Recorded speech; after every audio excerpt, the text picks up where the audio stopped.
Hello and welcome to the Freedom Experiment with your host, me, David Smith. This week I have a really good friend of mine. I met him at a festival about 2.5 years ago. We were volunteering at Woodford Folk Festival. We've been close ever since. His name is Matt Grainger. He's a entrepreneur, a garden enthusiast, a all-round good bloke, and he spent a good couple of years in South America exploring plant medicine and on himself and seeing what it can do for transformation and human consciousness. So welcome, Matt. How are you?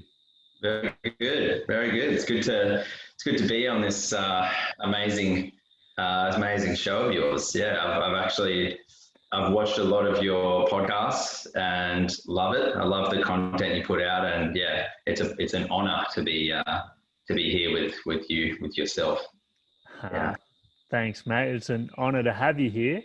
Plant medicine, like what is it? I've got a bit of an idea of what it is, but I'd love to hear your interpretation of what plant medicine is.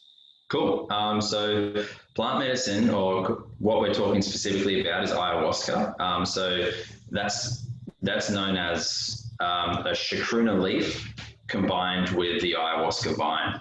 So in Peru, in the Amazon, natively there's a vine, the ayahuasca vine grows, and also the chacruna leaf grows, and they basically get a whole lot of that. They whack it, bash it up, get it all the get it all spindled, I guess, and then put it into a pot, boil it all up, and the combination of the two plants creates this brew that's been known for thousands of years.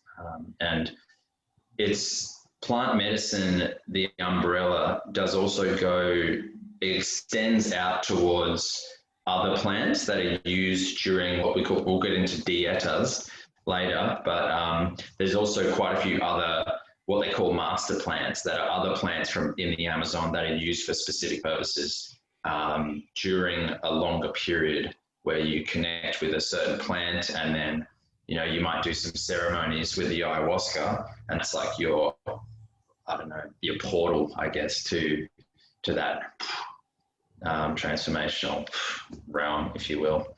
That intelligence that connects all of us, consciousness we could call it, or divine consciousness. Transformational is kind of like a bit, a bit much. I'd probably say like just to that to a different realm. Yeah. A different space. Wow. What led you to want to experiment with ayahuasca? Funnily enough, it got me to DMT and ayahuasca through just deep diving on all different strange subjects. And it was said, I read the book The Spirit Molecule by Rick Strassman. That book was the first clinical studies, if for those that haven't read it before. It talks about the first clinical studies of DMT that's FDA approved in the States. It was in the 90s, I think. Probably wrong, but sometime like that, where they ended up having more questions than answers in the end. And it really intrigued me and got me really excited about it. So I had DMT at the front of my house. It was actually after a game of State of Origin. Like, we watched State of Origin, intense, competitive. I was like, come on. And then I was like, all right, that's right. I plan to do DMT. All right. So I sat in a beanbag outside my house with a couple of recycling. There was a recycling bin in front of me, busy road next to me. The opposite of, what you should do. Yeah, exactly. It wasn't a sacred space. It wasn't like a container. Pretty reckless. Because I just was like, I'm meditating here, so I'm feeling great. I was super confident because I'd like overcome a few things for myself during that process. I'm like, man, I've just done something that really scared me for a long time.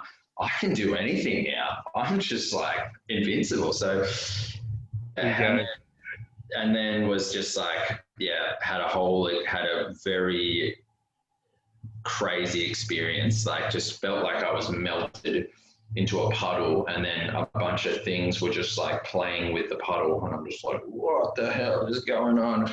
And they're all laughing and giggling, and it felt like there was this presence So that I did that before planning. During that time, I was planning to go to South America.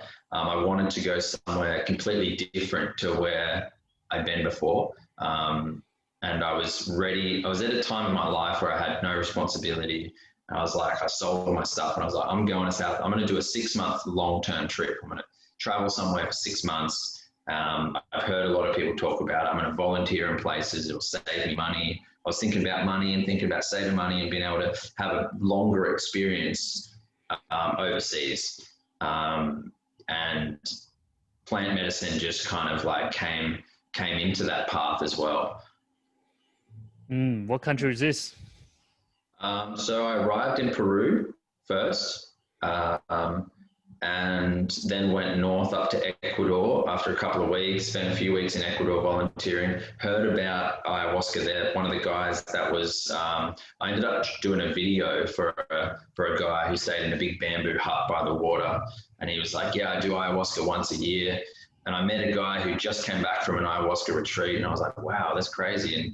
And made my way back down to Peru, to Cusco a few weeks later, and started my first real sort of volunteering gig in a Quechua village in the Andean mountains near Cusco, to teach, to be a part of an organization that was sort of had a piece of their land on a 10-year lease to demonstrate permaculture to their monoculture techniques that the Quechua traditionally do. And there in that town, near that town, there was a place where they would do every Friday ayahuasca ceremonies.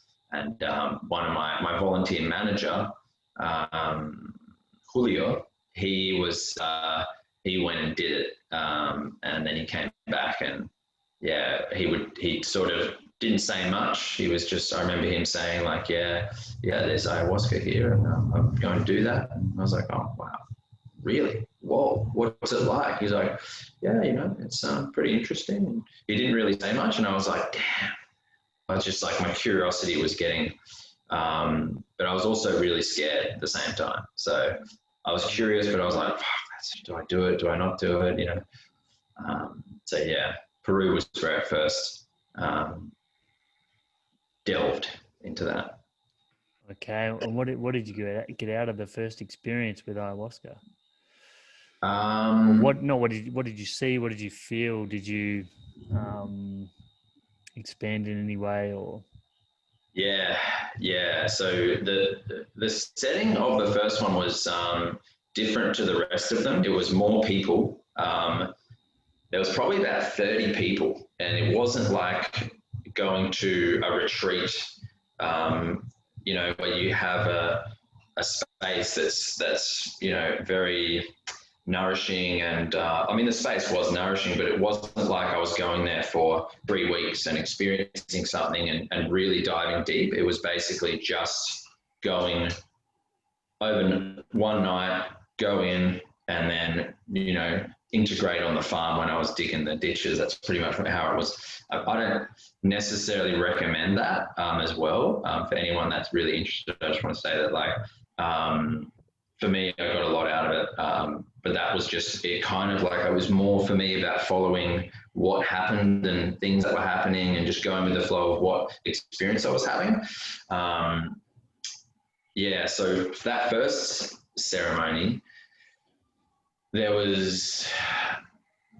remember the shaman, when we were sitting around, he had a speech, and he'd been doing it for like 15 years, big, tall, bald guy named Diego, and his wife came around, and because we were volunteers at one of the farm, we got a discounted rate on our ceremony and stuff. And he was like talking for a bit, and I remember one thing that he said was, he's like, when you go and take the cup, he's like, when you come up here and you drink that cup, you make your intention before you, and then you drink the cup. He's like, pat yourself on the back, sit down, pat yourself on the back, because you've done all the hard work. You've done all the work required now. So you can just sit back and just be happy that you've done it all, type thing. So don't worry about anything else now. And that was really interesting. And he said, if you see darkness, shine your light into the darkness. He said, your perception is light. Your awareness is just light. And he said, when you see darkness, when you see a shadow, put the perception into that shadow, and just like turning a light on in a room, in a dark room, the shadow can't exist where the light is. So if you put your light where the darkness is, it will disappear. And I was like, true, okay. And I just sort of had a little thing of that. And during the ceremony, probably the biggest thing, had a few visions, a couple of Native American twin women felt like they were watching me. And like I remember seeing like an image of the planet, the whole Earth. And yeah, so there was like this feminine energy watching over me, the planet, those visions. And at one point, I remember this like a black hole opened up at maybe my root chakra, or in that area, to bottom 3 chakra area, there was this black hole that opened up. And I just remember feeling this nauseousness and remembering what the shaman had said. He said, shine your light into the darkness.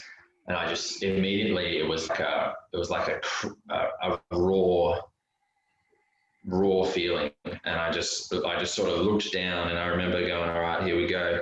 And I looked down towards this hole, and it was like a non-linear transition into darkness. It was like I went down, and it was like, and then I was like really quickly in, and then all of a sudden there was like these really raw, I could see a raw jagged vibration line, like this line in my vision. I could feel this raw vibration, and I just felt nauseous. I could hear this like me. I couldn't hear anything outside me. So I went from listening to the surroundings of the night. They were playing some instruments at some point. I'm not sure if they were playing instruments at that point, but I remember my sense, all my senses just being overwhelmed with this vibration. Just this jagged, crude, raw vibration, everything. And I was just going down. I was like, all right, I've got to keep going down. I was like, fuck, this is intense. Kept going down. And then all of a sudden, I just opened my eyes, and I'm vomiting, and I'm looking, and my hands are like in front of me. And I'm like, holy shit, what? And I'm just realizing what had happened, because at that point, I forgot everything. And I looked, and I was like, oh, holy crap. And like really, really rapidly, super fast, it came back to me. Everything came back really quick. And I was like, oh shit. Oh, I'm in an ayahuasca ceremony. Oh, there's a bucket here. Oh, I'm vomiting into this bucket. As I'm vomiting. And I'm just like, yeah. And then that passed, that stopped. And I was like, whoa. And then put the bucket down, and then just like, obviously, wipe my face and stuff. And just sat and meditated for the rest. And then, because as I was vomiting, the sound started to come back from that jagged vibration, and everything came back. And then all of a sudden I realized, from that place of intense vibration, I was like, holy crap, reality is so good and so nice, because there was people playing different sounds. That boxing, that Indian boxing, what's it called? Where they're like this. Yeah, I can't remember. So harmonium is what I play with the keys, but it's like a harmonium. It's a shruti box. Shruti box, yeah. So that was playing. There was people just all collaborating beautifully with these instruments, and I just remember sitting there and just after this, and just like fully just in like totally just the full in the moment, listening to this music and just going, oh my God, how much better is this? But for me, looking, because it took a bit to digest, and a lot of people say the same, that like it took me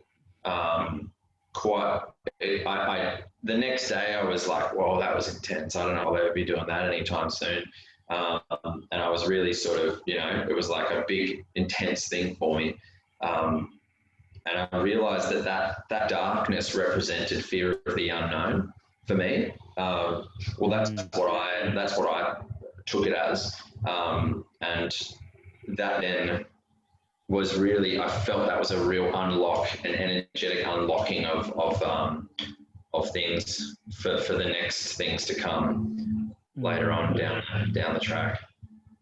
Beautiful, man. So it's kind of that's what ayahuasca does, doesn't it? It brings your biggest fear to the surface, in your sort of unconscious. Is that what you've been told? That's my understanding of it.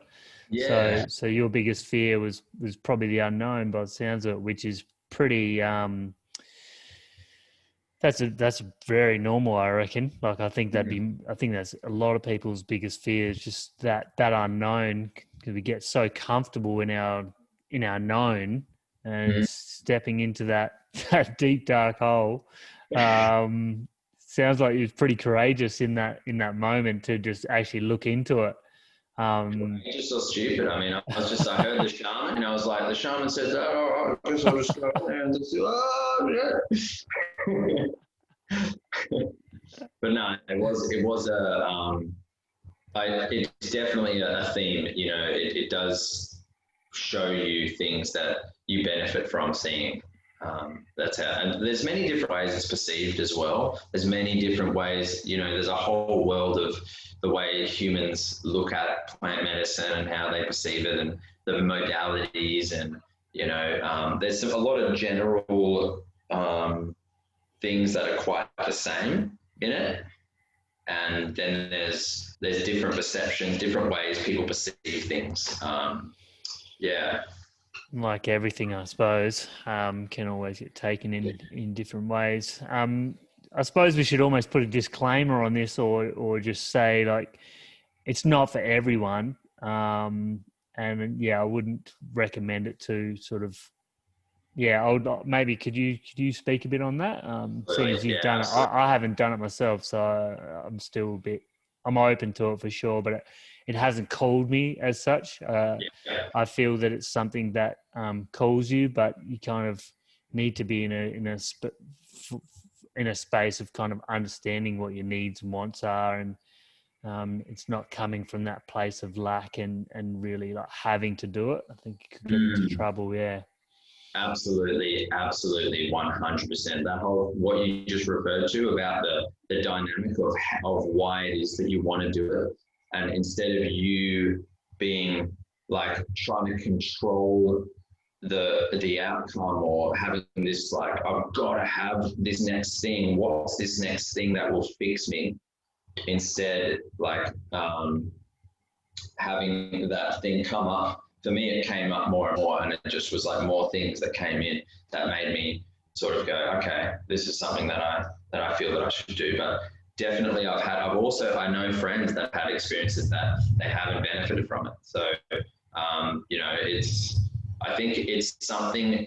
If you feel a slight bit of excitement towards plant medicine, and you feel like you're pretty stable in your life, and you know you've got a good support network around you, and you've got some reasonable relationships. I mean, it's everyone's choice, obviously. If you feel that you just want to do it, and that's you, that's great. But you know, obviously, definitely, it isn't for everyone. And it should be taken pretty seriously, the decision to do plant medicine. And yeah, you should be feeling like when people tell you about it, it should make you feel good. You should feel a warmth or an excitement, or like, oh wow, that feels like really interesting to me, rather than be like, oh my god, I've got to do it, holy shit, that's going to be the craziest thing ever, or some intenseness that you're not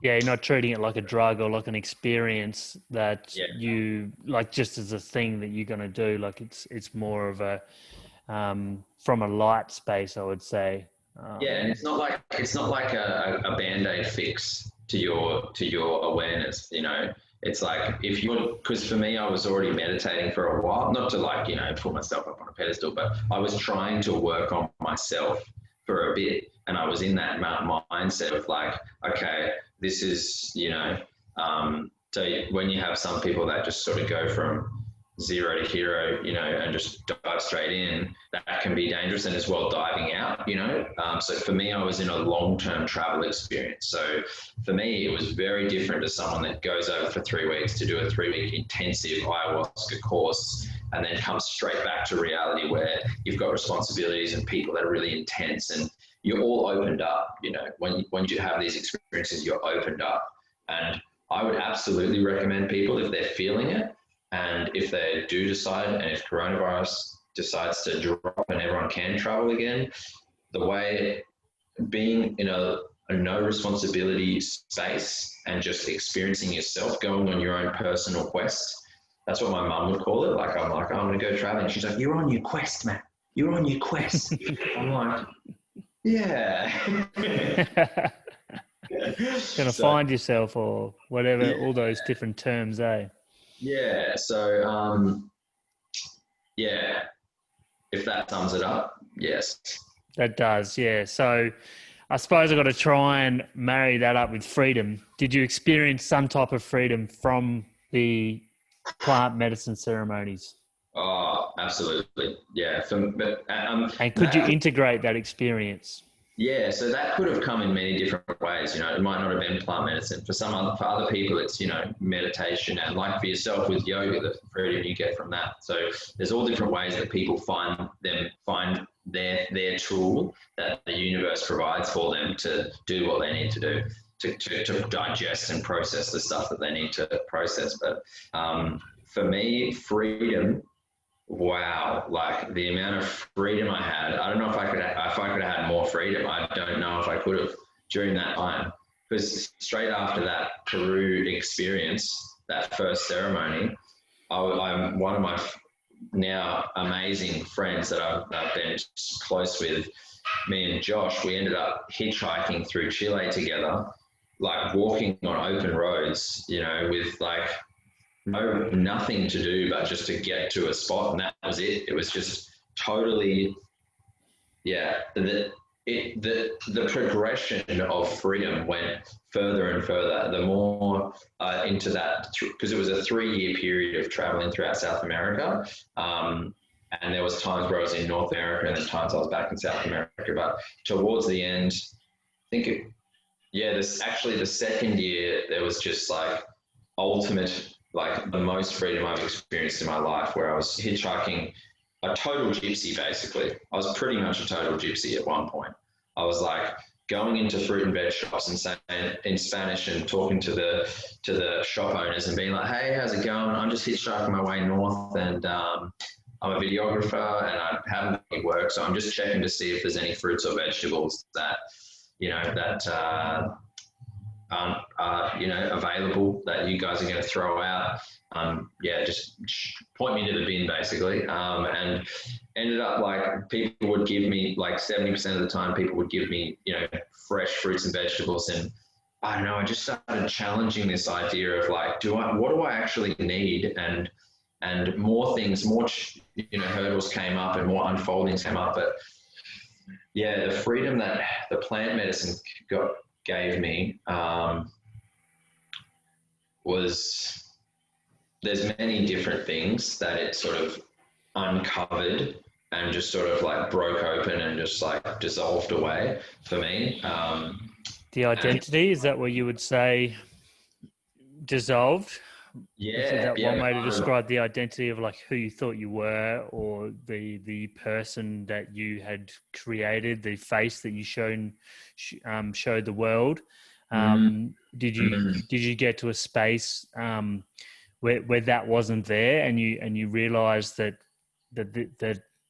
there's nothing else but this?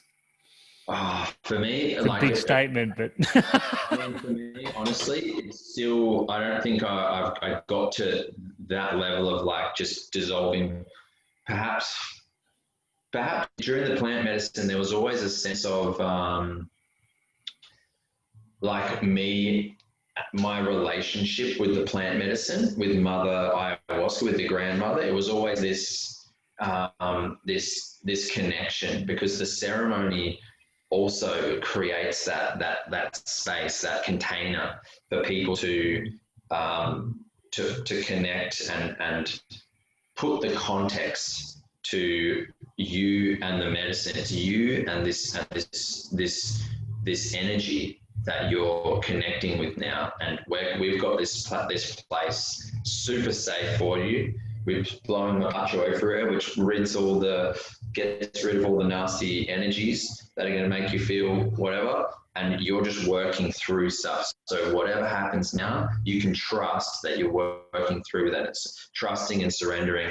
And for me, it was like learning about reality and learning through that back and forth interaction, and learning things about myself and confronting things within myself that gave me values. It gave me things that I should value for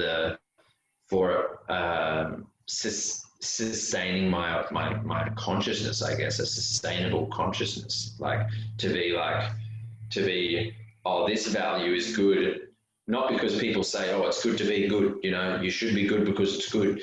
It's like, oh, if I do this, then this happens and that happens, and like having more of a emotional connection to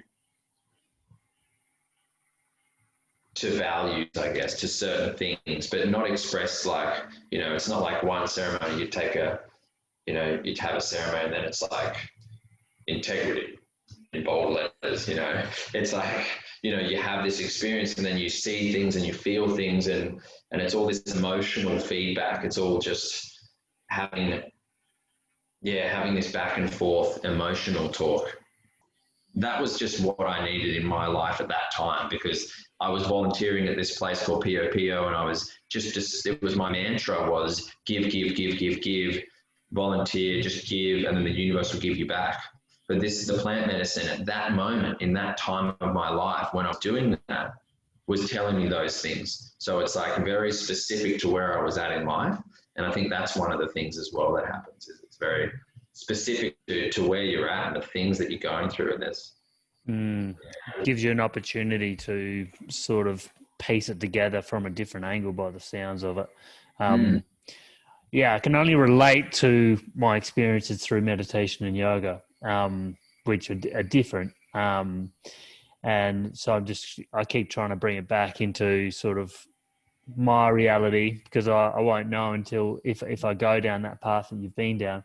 But yeah, it sounds like you've got so much out of it, and yeah. I just got a bit lost there.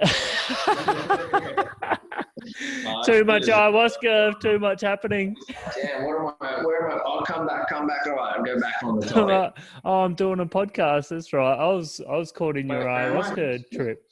I was caught in your ayahuasca trip. I was in that black hole. Maybe that's what's happening. Maybe we're like reconnecting. Maybe that's why we're wearing black. Maybe. Maybe we need to go to Tokyo and do plant medicine with some Tokyo people in the city on a building. That is definitely what I'm being told right now. I think we should go there. Yeah. Do not do that. Absolutely don't do that. Do not do that to anybody. Thank you. Yeah. All right. So what is the Freedom Experiment? What does that mean to you? Well, the Freedom Experiment is it's a channel that I've just created to get information and content out to people that are facing mental health issues, are feeling a bit lost, are feeling a bit confused about their experience. And I just meet people all the time that have faced depression, faced anxiety, faced all these type of different mental afflictions, loneliness, and they have found something that has helped them out of that, whether that be your experience through plant medicine or traveling the globe, my experience through more meditation and yoga and that sort of system. And that's what inspires me is like, I just want to get these podcasts out there to those people. Like at the moment, the suicide rate's just going through the roof, and it just feels, I don't just want to feel helpless about it. Like I don't just want to just keep looking at that. Like when I see that, I I straight away feel I've got something to share for that. Like I've got something to help that bloke that's suicidal right now. Like I've got something that like I've been there. I've got um I've got some things that I've learned. I've met some people that have been there that they've learned, and maybe just maybe through this channel, maybe one bloke out there, maybe listening is facing that and can maybe just not feel so alone in that journey. And I think that's a big part of what the Freedom Experiment is and has to offer, and what inspired me and inspires me to keep doing it, even though my skills with speaking are still getting better and better. But it's all happening. Yeah. I think that's how I see it as well. I see your service to everyone out there, everyone who's listening, who's interested in listening in this stuff. You're going out and you're people that you meet with all these different stories. You're bringing those stories to people to share it, to serve people up and something that they can digest and go, oh, okay, wow, that's something different, and that may make me feel better. Oh, maybe there is a purpose to life, or something like that. And I wanted to say, on that note of suicide rates going up, I just wanted to put something in there that I've started going to a men's circle called the Mankind Project. And anyone that's feeling like they're trapped and they can't relate, it's a project that's all around Australia and all over the world, actually. And it's really a really good thing. And it's a really good way for men to express themselves, particularly. I know there isn't a womankind project, but there is a lot of women's circles also out there if you search your local area for the women as well. But particularly men that are suffering with that depression, anxiety, the Mankind Project is something I would really recommend as something to just release it if you're feeling it that way.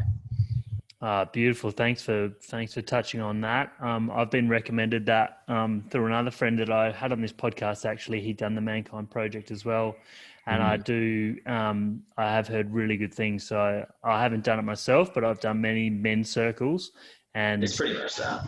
Yeah, they're powerful. They're a good way to just express and not feel so alone in what you're experiencing. Like we are constantly sort of. Our culture, our Aussie culture, I think actually I've seen a massive change in it. Like I talk about my mental health with my friends now.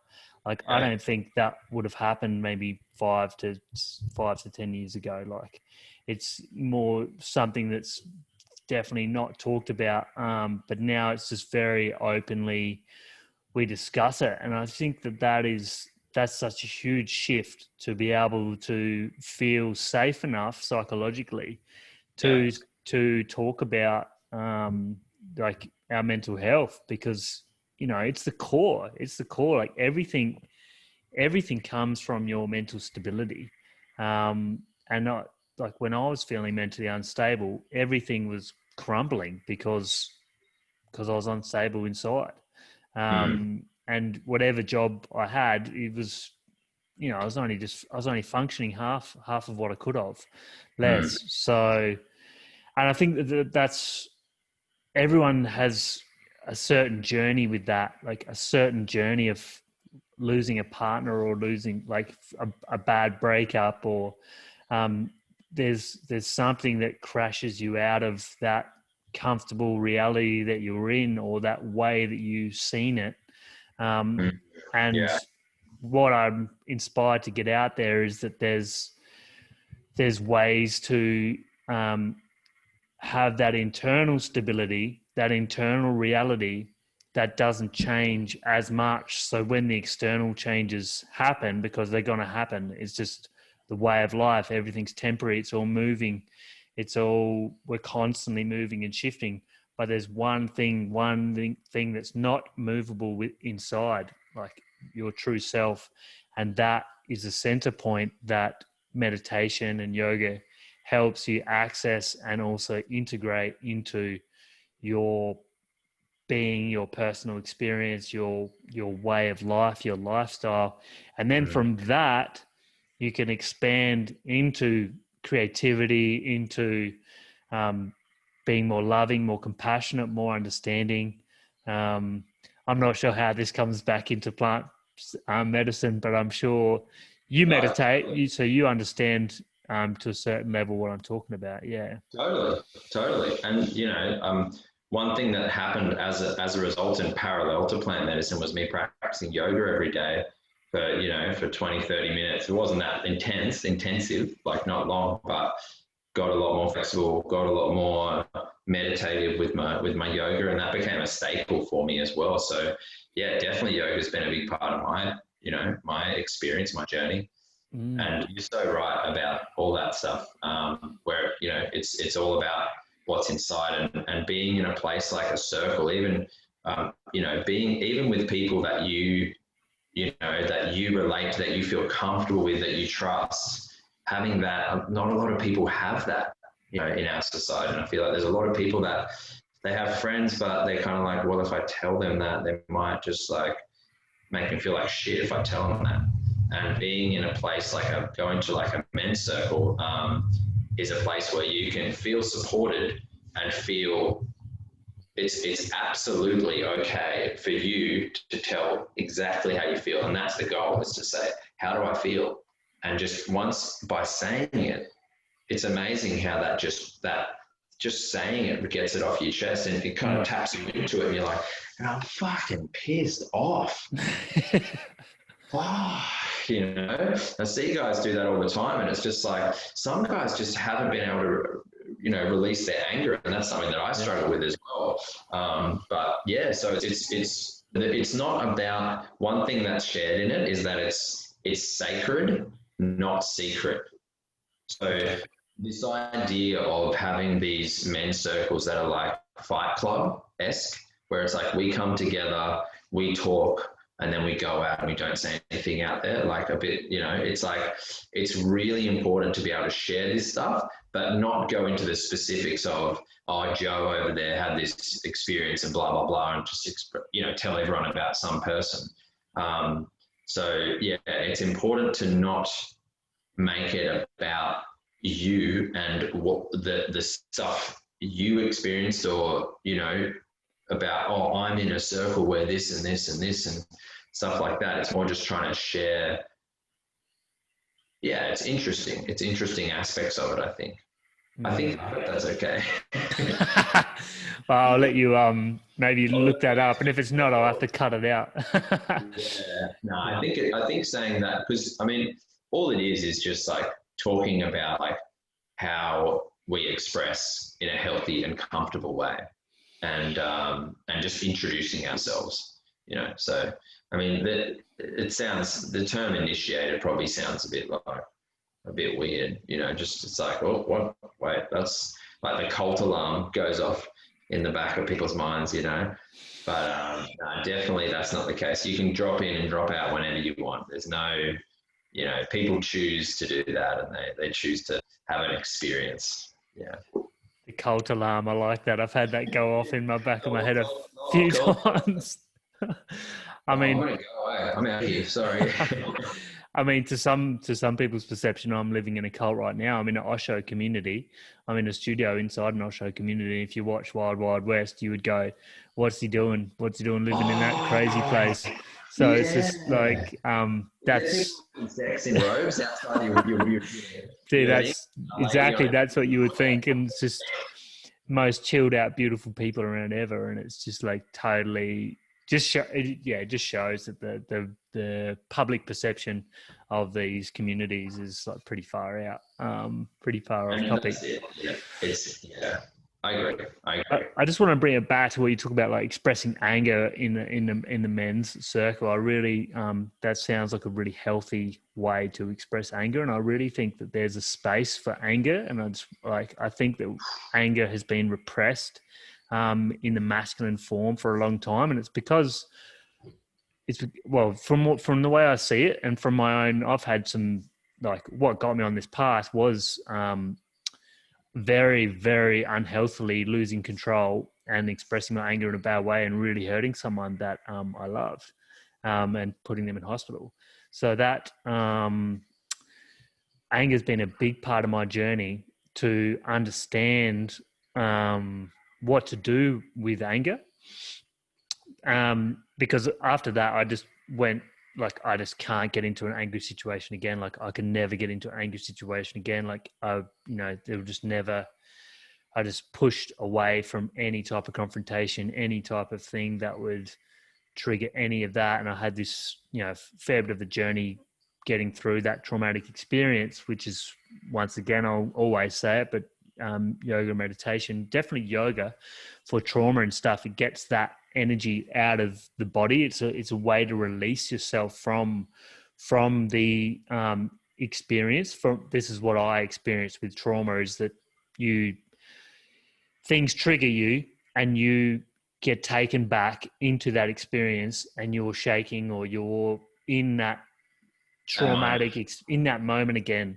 And for me, yoga, it got my body through those moments. And then I think the Vipassana as well, the 10-day meditation retreat, I got to witness that whole experience and meet it with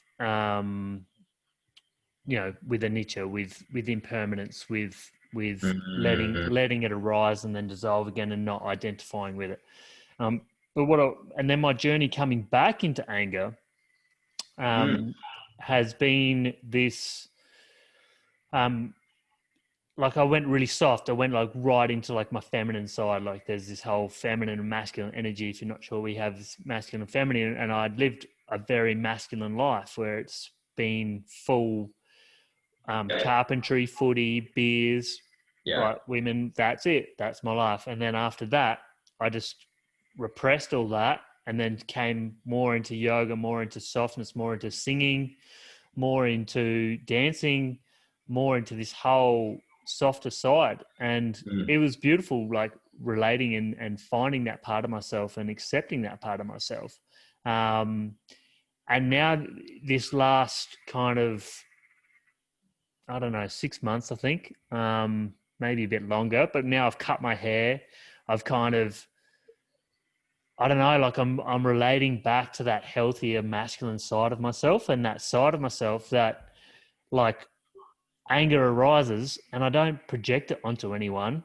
I use it to, like, get shit happening, like get this project happening, like go for a run on the beach, like get things moving. Like, it's the way anger's been explained to me is it's like a flower. It doesn't just pop into a flower without some type of like push. And that's how anger's been described to me. The way that I can really grasp it is that like it's that force that pushes you. And it's what you do with that force, where the observation and the place that you can get to with having more like mental stability and not being reactionary, being able to see the anger and not going to want to punch someone or want to take it out on the thing that made you angry, and not internalizing and repressing it and turning it into self-hatred, into self-loathing, but transforming that into, well, I don't understand that and that makes me angry, so I'm going to read a book and I'm going to get more understanding. Or I'm frustrated because my project isn't working at the moment, so I'm going to go buy some tools to make that happen, or I'm going to do a course to make that happen, or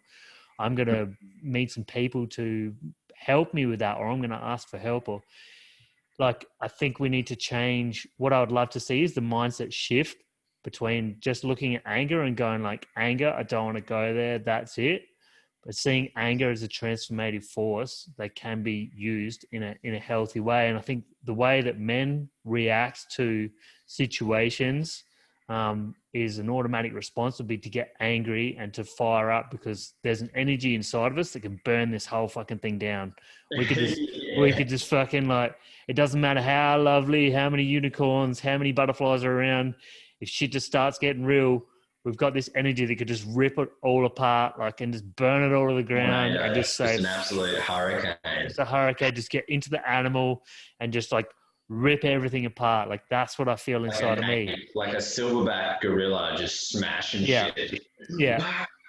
And it's needed. Like, we have that survive. Like, if there's ever a situation where, our family or someone that's weaker than us is in danger, we have that energy to just put ourselves into the front line, to just like sacrifice our bodies and to just fully put ourselves in front of that person that's in trouble. So I think it has to be looked at as it's a beautiful energy. It's a beautiful thing it's a beautiful gift that we have to give the world. And it's being repressed right now, and we're being shunned away from accepting that like energy. And the more that I don't think it's an easy thing to understand it, and to not want to repress it, because it can be, well, as part of it's scary. Like, I was scared of it after I expressed it in that like really way that hurt someone. Of course, I'm just fully scared of that. But now there's this,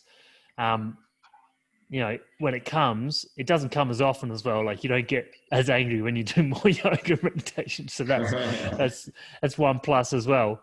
But also there's, I think, I don't know where I'm going with it now. I just wanted to say that it's a positive, when used correctly, it's a positive force. And when it's understood by ourselves and by more men and also by more women, then it can be transformed into an energy that can create life instead of destroy life. Absolutely, man. Can I say that what you were talking about going from being super masculine to then going fully into the feminine, and then understand and shunning away anger and being like, no, anger's bad. You don't anger. If you feel angry, you're like, what the hell? And then be like, I'm just gonna digest it, or like, I don't know, whatever. That is exactly how my path has gone as well. Exactly the same. Going from being not dealing with my anger properly, and then it bursts out in like really unhealthy bursts that are quite destructive, and then going inside a bit, and then going full feminine and understand and learning about these feminine qualities, and then going back to understanding the importance of expressing anger and the validity of anger, and that anger is real and that it's a part of life.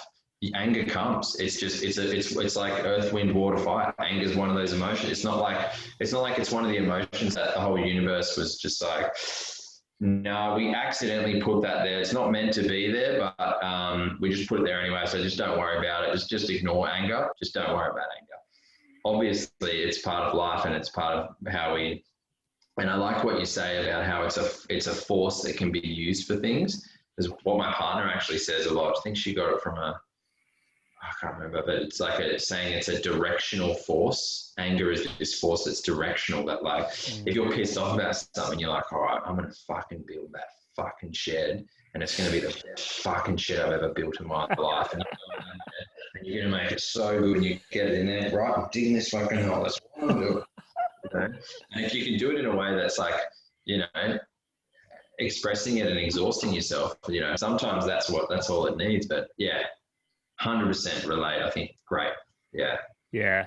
That's a really good way to describe it. I think that's a healthy way to use it, and an unhealthy way would be probably when I was on a footy field and I want to try and rip someone's head off. Yeah, and but in the footy field, once when I was more controlled and that anger would come because I got belted or something, when I was having a good game, I would direct that energy towards just getting the football and kicking a goal. Yeah. Whereas when I was having a bad game, that's probably two good ways to put it. It's like when I was having a bad game and when I was more emotional and had less control, I would get angry and I would try and punch that person. And I'd direct it straight back at that instead of directing it towards something positive for the team. I suppose that's the way we could look at it in life. And of course, there's extreme situations on either sides of these coins. And I'm not saying that like expressing anger and punching people out and things like that is a healthy way to do things. I'm just putting this out there to say that there's a place for anger, and it's definitely not towards it's not projecting it towards other beings, human beings, and other life is not. That's the unhealthy way.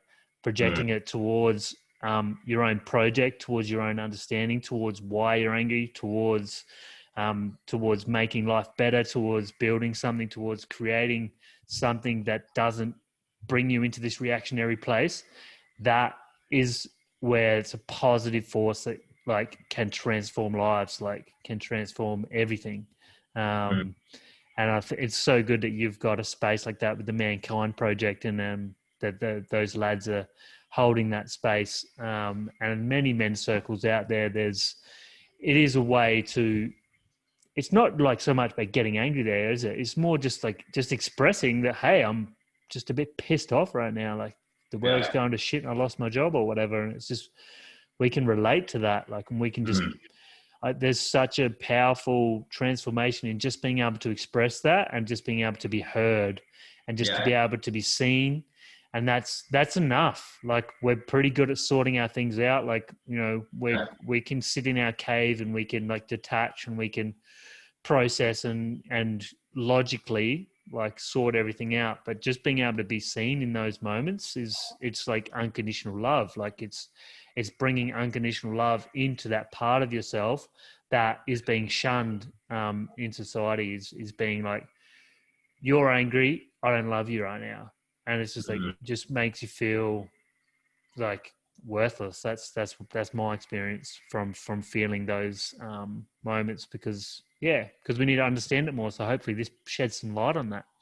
Yeah, and as well, sadness. Like, there's also like sadness is another one that isn't really expressed much by men. You know, you're not allowed to cry. Keep that chin up, wipe away those tears. For example, in the men's circle, I've seen men just realizing that they're in a safe space to cry, and they've just let it all go, and just like, I remember a guy was wiping his face, and they're like, "Don't wipe your tears. Like, be proud of your tears. Be proud that you can cry tears." And I haven't done that. I haven't cried in the men's circle. But like, I feel like that's going to happen at some point. Surely, I'm going to feel really sad and just like, yeah. So it's really cool to be in a space where that is possible. Yeah, that's so good to share that. I totally agree with you.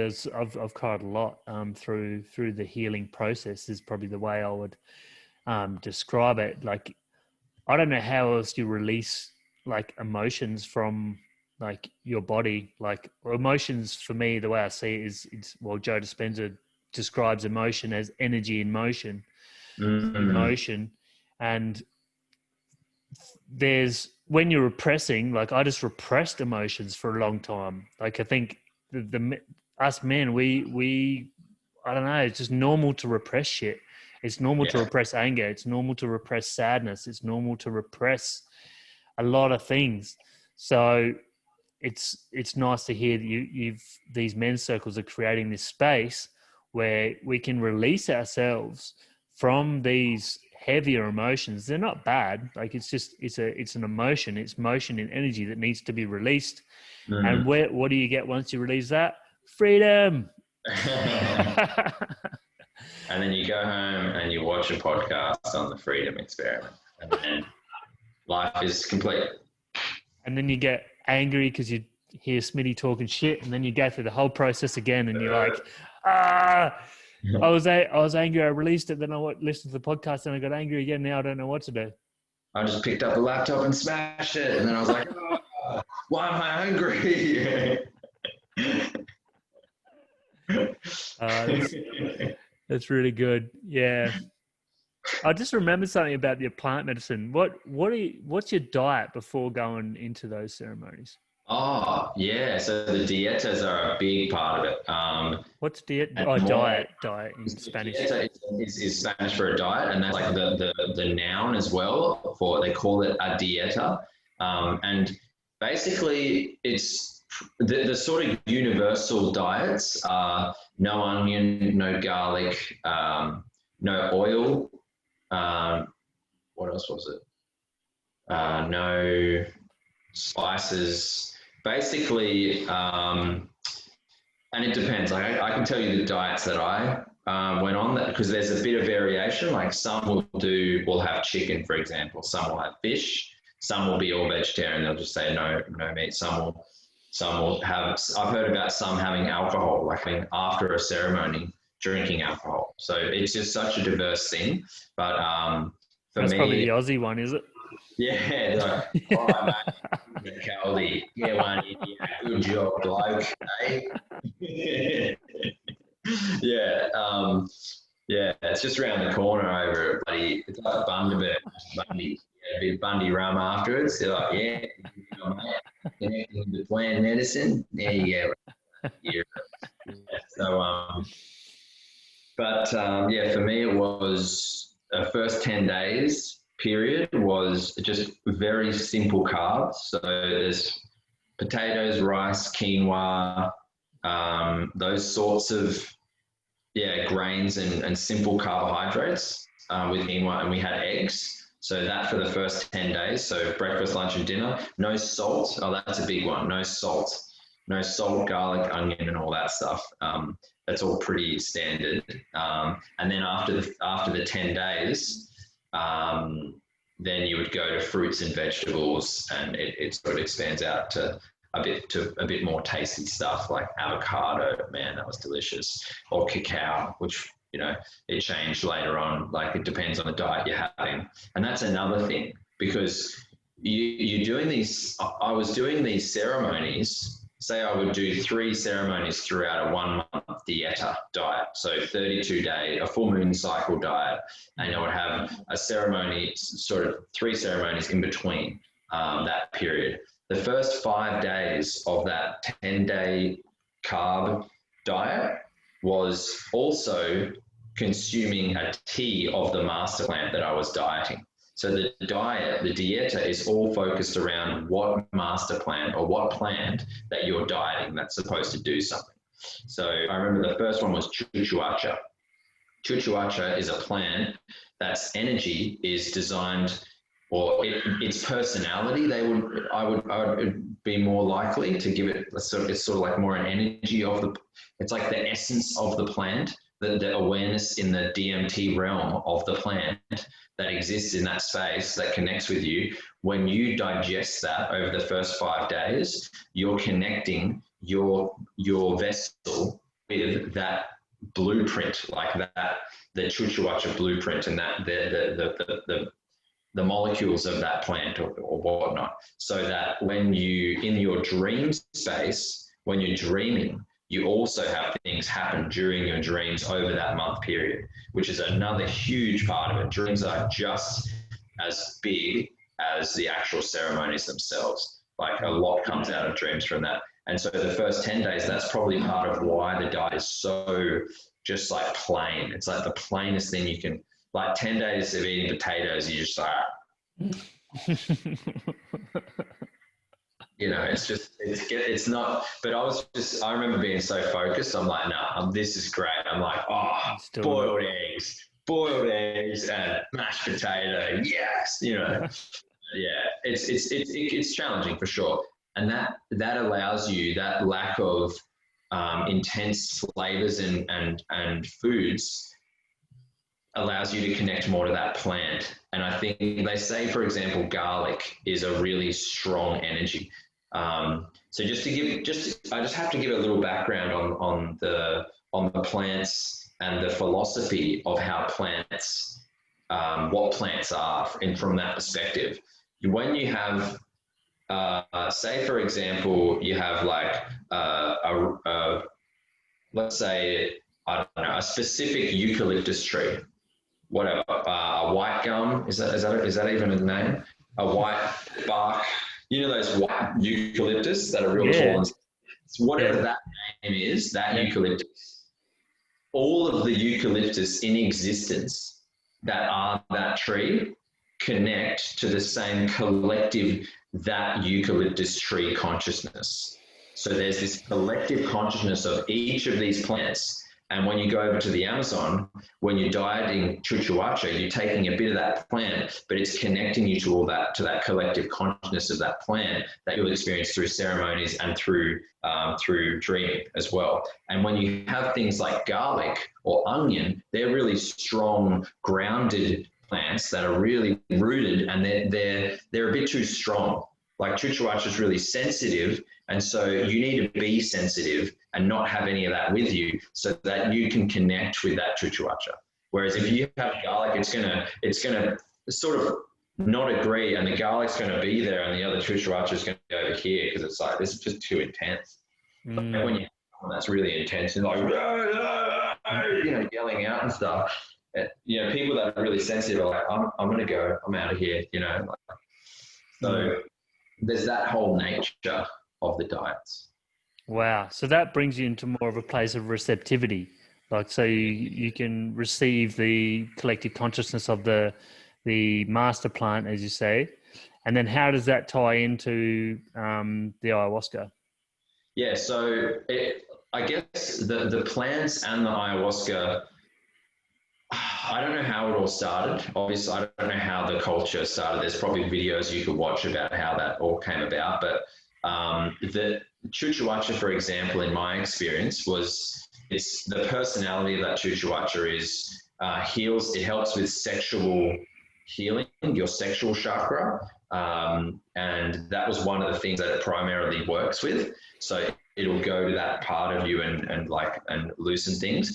And during the ceremonies, there wasn't much, I don't particularly remember any like sexual thing happening in ceremonies, but during that month period, I remember at the start of the month, I had this dream where I'm at a lake with 4 other mates that I was volunteering with. We took this van down to this lake and we all took our clothes off and jumped in the water.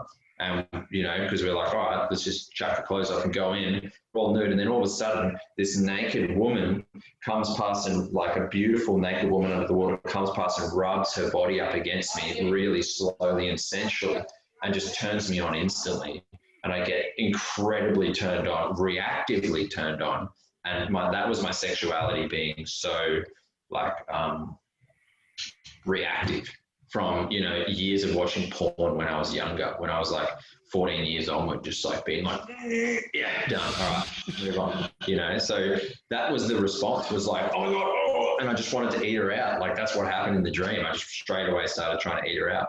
And what I realized was that was chuchuacha. That woman was chuchuacha, or that experience, that dream was that energy coming in to show me what was happening, how I respond to those experiences in terms of sexuality.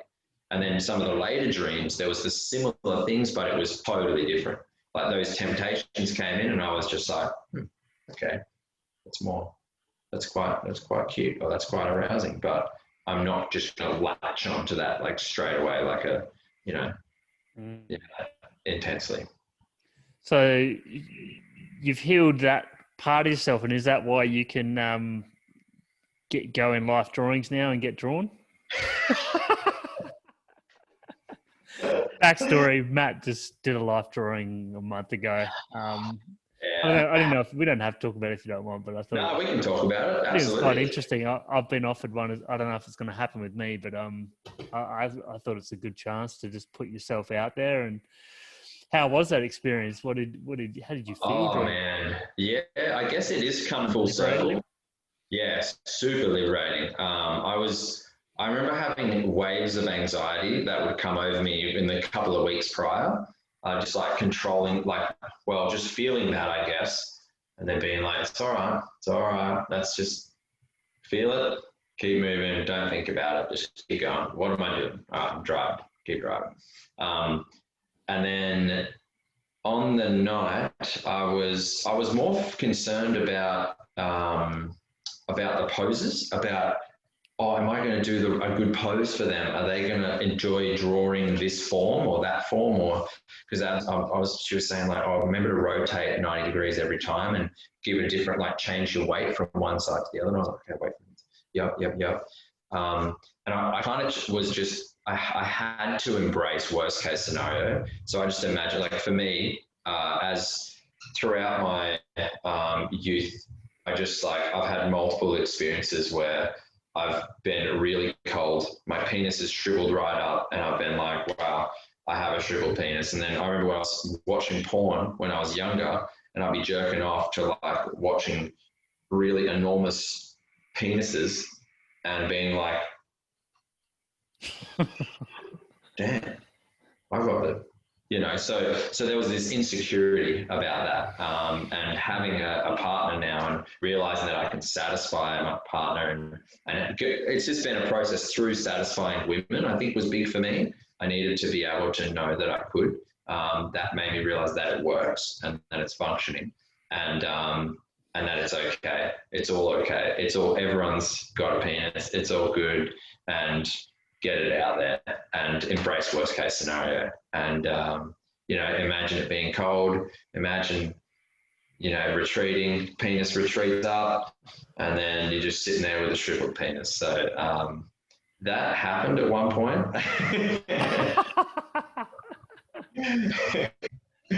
And I remember just being there and being like, I'm standing like I was like standing like this, and I'm just like, fuck it. I don't care. And just go of it. It's like, no, this is what I'm doing. I'm just doing it. And yeah, it was incredibly, you talk about freedom, that was freedom as well. That was huge freedom for me, because I closed off, and then realizing, I remember I was staring because I was focused on trying to look at the same spot over and over. So I'm standing there looking at the same spot, and I kind of got lost because sometimes it's like 5 minutes, 10 minutes, and then 15-minute poses. So you're standing there for like, 10 minutes just staring, and then like after a while, your mind wanders, and then I'm like, oh wow, that's right, I'm naked right now, because you forget that you don't have clothes on. I forgot that I didn't have clothes on, and I was like, yeah, this is great. And all the people around me were so supportive. They were so nice. They were like, oh, you're doing great, man. You're holding those poses really still. I was like, oh, thanks. My girlfriend, I mean, I wouldn't have done it without my partner, Abby. I wouldn't have done it without her. Yeah. She definitely made me feel at ease. She made me feel like, yeah, she's like, mate, don't flatter yourself. They've seen it all. It's all good, So, yeah. That's the ultimate freedom by the sounds of it. So good. Yeah. Yeah. All right, so good, Matty. I think we'll leave it at that tonight. Thank you so much. Pleasure. Absolute pleasure, man. It was so good chatting with you. Yeah. And can't wait till I see you in person. Yeah, see you this weekend, man.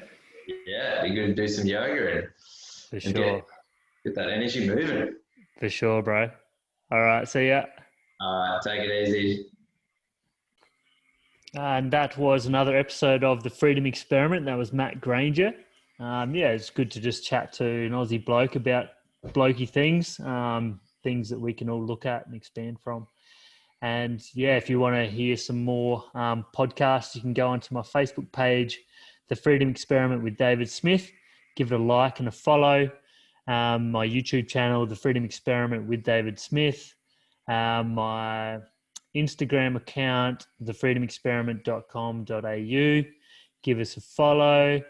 And my website, which I'm currently building, but it should be up if you watch this a bit later on. That's thefreedomexperiment.com.au. That's where you'll find upcoming online courses and things that I'm offering to help with mental health and pretty much all just for mental health. Yeah, mental health, building strength, internal strength, becoming free. That's what this whole channel's about. So thanks for listening and have a good evening or good night. See ya.